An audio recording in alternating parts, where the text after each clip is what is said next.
días. Muy buenos días, Luis Alberto. Me da mucho gusto saludarte a ti y a tu auditorio. No habíamos hablado contigo en todo el año, ¿verdad? ¿O sí? No, ¿verdad? Sí, así es. Bueno, lo mejor para este 2019, todavía se vale. Eduardo, Igualmente, Luis Alberto. con gusto. ¿Cómo ves la liberación de padres? Decíamos, hagamos un análisis de lo que está ocurriendo a nivel nacional también, porque no es el primer caso, se caen los casos, salen los exgobernadores, hay otros como padres. Bueno, Javier Duarte está en la cárcel, César Duarte está huyendo, pero es una especie de síntoma del sistema mexicano, Eduardo Juchim, que no se procesan bien o se van hacia la venganza. ¿O cuál sería tu valoración si tienes otros casos por ahí? Bueno, yo veo, Luis Alberto, que en efecto el aparato de procuración de justicia y de impartición de justicia dista mucho en este país de ser el ideal, porque en efecto los casos se caen, a veces por deficiencias en la elaboración de expedientes, en la reunión de pruebas, etcétera, y a veces también porque quedan dudas sobre la actuación de los jueces a la hora de tomar decisiones respecto a pues la conducta ilegal, indebida de funcionarios, exfuncionarios, sobre todo en materia de corrupción.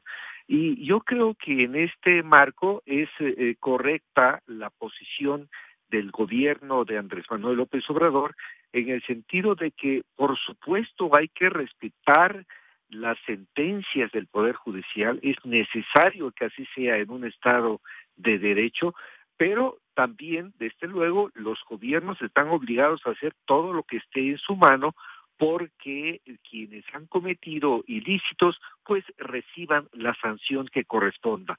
Pero todo esto tiene que hacerse en el marco del debido proceso, porque si el debido proceso no se cumple, entonces ya el Estado de Derecho empieza a tener resquebrajaduras. De tal suerte que esto, digamos, en lo general. Pero ya en lo particular, yo veo que el caso de Guillermo Padres acaba de tener un episodio importante con la liberación de Padres, pero yo no veo que el asunto haya terminado, porque recordemos que hay una serie de acusaciones pendientes, de investigaciones en curso, Luis Alberto lo sabe muy bien la audiencia, estas investigaciones en curso no solamente involucran al exgobernador Guillermo Padres, sino a una serie de funcionarios de su gobierno que también están acusados de desvío de recursos, de peculado, de uso debido de atribuciones, de tráfico de influencias, en fin, una serie de delitos en los que yo creo que la Fiscalía del Estado, la Fiscalía sonorense, tiene mucho que hacer y que desde luego debe ser realizada su labor hasta, digamos, la exhaustividad. Dices tú, para que lo retome, la fiscalía debe retomarlo, la fiscalía informar, ¿a eso te refieres, la fiscalía de justicia? Sí, yo creo que, yo creo, Luis Alberto, que un buen ejemplo de lo que pueden hacer las autoridades estatales, las fiscalías estatales, es lo que está haciendo la Fiscalía General de Chihuahua, que no solamente está investigando, sino que en un momento, digamos, importante en lo que concierne a la justicia en este país, pues llegó a poner en jaque incluso al propio presidente de la República, en ese entonces, Enrique Peña Nieto, y al gobierno y a toda esa trama que sabemos que existe entre un partido político que ahora es minoritario y el gobierno federal y los gobiernos estatales. Yo creo que este ejemplo que tiene ya en la mesa, que ha puesto en la mesa el caso Chihuahua y el caso de César Duarte y del exsecretario general adjunto del PRI, yo creo que es un buen ejemplo de lo que pueden hacer si hay decisión, si hay apoyo del gobierno, las fiscalías generales de los estados.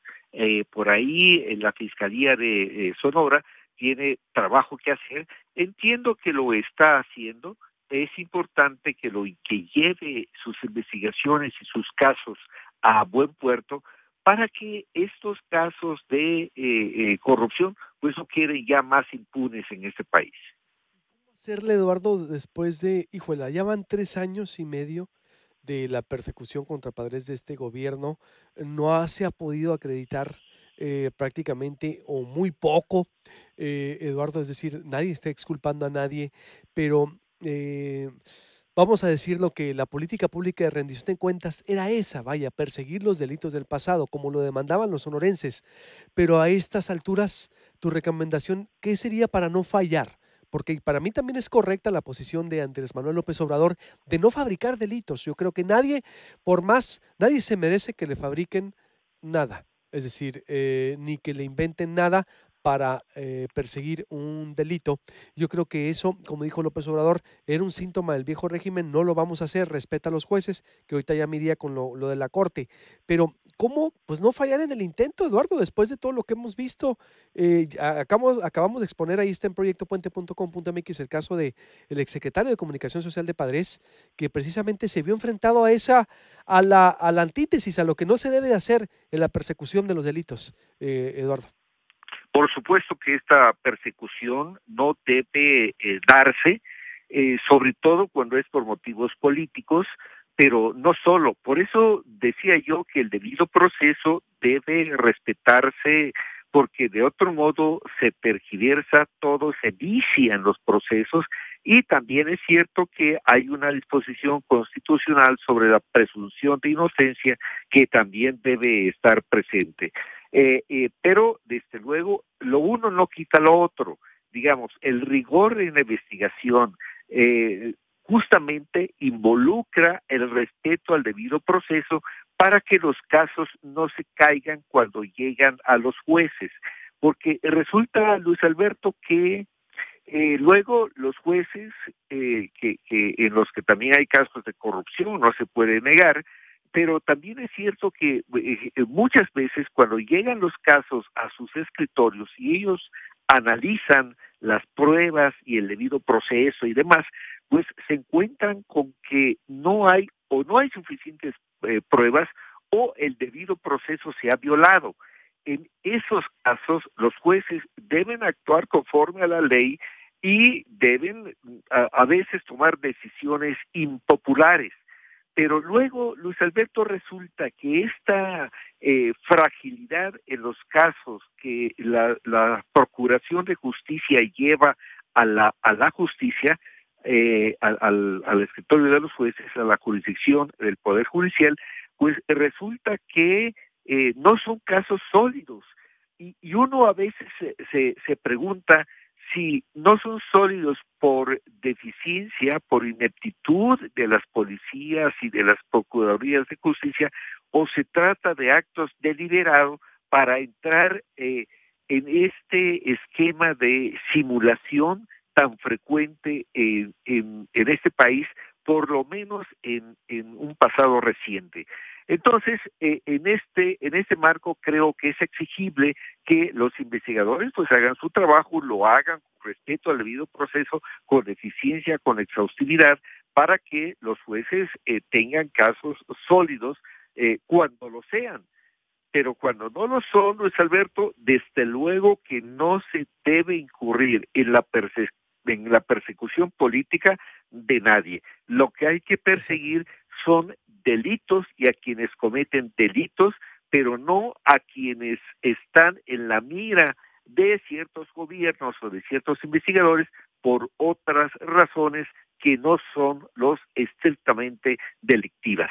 Totalmente de acuerdo. Y aunque tarden, Eduardo, digo, por último, digo yo sé que los gobiernos, que fue lo que ocurrió mucho en Sonora en la historia, porque la conocemos a la perfección, aquí la presión social hizo mandar un mensaje de acción de Estado contra el exsecretario de Comunicación Social de Guillermo Padres, pero pues bajo algo que no existía, como bajo algo que según su denuncia dice, hasta que no se demuestre lo contrario, y además el fiscal no ha querido hablar de este caso, lo buscamos ayer, eh, para, para fabricar algo que no existía. Eso es lo grave. Por eso digo, no deben de caer los gobiernos en la presión, deben ser, como dices, más rigurosos, más especializados, aunque tarde el procesamiento de la información o de la conjunción de pruebas. Así es, Luis Alberto.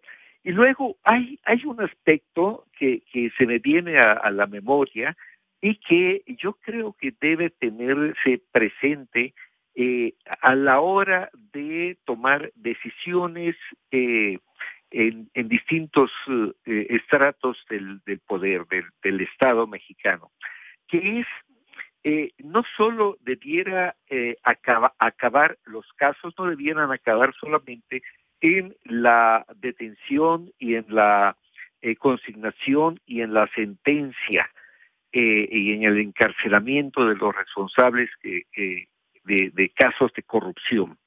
Creo yo que hay un aspecto que debe tenerse presente, que es el aspecto resarcitorio, es decir, a la sociedad que fue defraudada, que fue robada por la vía de la desviación de recursos públicos y semejantes, no solamente le importa que los responsables estén en la cárcel, sino que el Estado mexicano despliegue todas sus atribuciones para que quienes se hayan apropiado ilícitamente de recursos públicos los reintegren al tesoro público, porque es algo que ese Claro. dinero que viene del esfuerzo de los contribuyentes y no debe ser admisible que estén en la cárcel pero que conserven todo lo que robaron.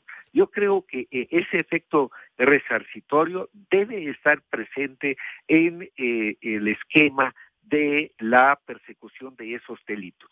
Totalmente de acuerdo, que es precisamente lo que tampoco se ha logrado. Te agradezco mucho, mi estimado Eduardo Juchín, como siempre, y estamos en contacto. Luis Alberto, un fuerte abrazo y saludos muy cálidos a la audiencia. Igualmente, Eduardo Juchín, especialista en temas de gobierno. Bueno, ayer desclasificado el caso Colosio, durante casi 25 años el gobierno logró mantener existencia este video en completo secreto, era casi un rumor, Colosio sin censura. A ver, ahora de qué es lo nuevo ahora, que lo están pasando por el Sol de México. ¿Qué es lo nuevo del video de Colosio sin censura? Obtiene material periodístico relevante en exclusiva sobre la ejecución de Luis Donaldo Colosio, para meternos incluso en la autopsia del último caso de Colosio, que está también aquí en el Sol de Hermosillo. Exacto, y veremos sobre lo que decía por acá, por ejemplo, Eduardo Juchín, pues es lo mismo. Ayer nos confirmaba el vocero de la Fiscalía. Se han recuperado, dice, asegurado 585 millones en bienes de la lucha anticorrupción, pero no dice de qué son, dónde se ha ido ese dinero, para qué se va a ir, nada. Y luego también hay 33 millones, creo que la PGR confirmó al gobierno de Sonora a través de Iván Jaimes, que se habían devuelto. Tampoco nos dicen para dónde va ese dinero, dónde está ese dinero, que es lejísimos de los 30 mil millones de pesos de supuesto quebranto que se denunciaba. Aún así, no está claro ni los 500 ni los 30 para qué se usaron, dónde están. Falta todavía muchísima transparencia al respecto. Esto fue lo que dijo Andrés Manuel López Obrador. Vamos entonces con Crespo ya de una vez.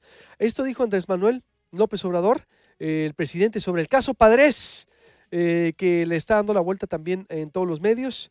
No va a perseguir enemigos políticos ni fabricar enemigos políticos, ¿no? La teoría Díaz Ordazista o Gutiérrez Barrista, ¿no? Que era esa, la escuela de Fernando Gutiérrez Barrios, que tanto les gusta a los gobiernos, sobre todo del PRI, que fabrican enemigos a la altura del Estado, es decir, crear, lo tiene documentado en un libro, todo lo que digo está documentado en la CIA, el presidente y los estudiantes de Sergio Aguayo y también de Tlatelolco Ayotzinapa, es decir, de las formas como actuaba Fernando Gutiérrez Barrios, el exsecretario de Gobernación, y que, pues, cómo le mintieron a Díaz Ordaz, ¿no? Le dijeron que los estudiantes tenían armas, los estudiantes del 68, que era una forma de alterar, de empujar la acción del Estado contra los estudiantes, y siempre hay una forma de justificar, de crear enemigos a la altura del Estado en cualquier circunstancia. Fue lo que hacía Gutiérrez Barrios y lo que pues les encantó y lo agarraron todos de escuela. Bueno, y que así lo hacía el viejo régimen, y así lo dijo López Obrador. Escuche. Respeto la decisión del Poder Judicial y lo que queda de manifiesto en este caso es de que el nuevo gobierno no actúa por consigna, no se le obliga a ningún juez de que se castigue a nadie. Somos respetuosos de la independencia del Poder Judicial. No hay persecución política, no se usa el gobierno para perseguir a opositores, como era costumbre. Fabricaban delitos adversarios. Los que caían de la gracia de los gobernantes eran perseguidos, aunque pertenecieran al mismo régimen. Eso se terminó. No tenemos fobia contra nadie, ni vamos a utilizar la ley para tomar represalias. Es parte de lo que dijo Andrés Manuel López Obrador. Yo estaba leyendo por acá El Sol de Hermosillo por la autopsia que trae de Colosio. No enemigos políticos, no fabricación. Eso es muy sano para mí esa declaración porque, como decía el mismo Cosío Villegas, la actitud, la personalidad del presidente en turno, estudiando Luis Echeverría, infiere mucho psicológica, anímicamente, socialmente sobre el aparato gubernamental, sobre el gabinete, y que la cabeza diga no va a haber enemigos políticos es que por las venganzas pues no se darán. Eso para mí es muy sano porque es de alguna manera un ejemplo que debería bajar para los gobernadores en el país, para que no se presten este tipo de persecuciones, porque, insisto, no se estamos exculpando a nadie, pero la cuestión es que tanto es grave un supuesto delito que alguien que lo haya cometido, como también fabricar un delito que no haya sucedido. Las dos son cosas que no podemos, insisto, permitir para nadie, porque usted que me escucha, usted que me ve, o su pariente, su amigo puede ser de alguna manera víctima de esto, y es gravísimo, porque finalmente el destino lo alcanza, el tiempo lo alcanza y pues todo se paga, simple y sencillamente, sí, sin meterle teoría política, autor, todo se paga en esta vida, hay un karma y hay un efecto boomerang que te alcanza, y todo para qué después se preguntará. Corte y vuelvo, José Antonio Crespo, también de este tema y sobre las ternas para la corte que hace Andrés Manuel López Obrador. Héctor Plata, el dirigente de la Unión Ganadera, ahorita a las 8 en Proyecto Puente, para contestar aquí por derecho de réplica señalamientos que le ha hecho desde el exgobernador Daniel Barancini. Después estará Daniel Barancini por separado aquí en Proyecto Puente, y estaremos también hablando, por supuesto, con usted para todo lo que hay respecto a los diferentes temas. Gerardo Murrieta, que nos pidió espacio para hablar de derecho de réplica para Jorge Tadei sobre los señalamientos que hizo del tuit sobre los nombramientos de los delegados y la demanda que tiene contra el Congreso. Volvemos.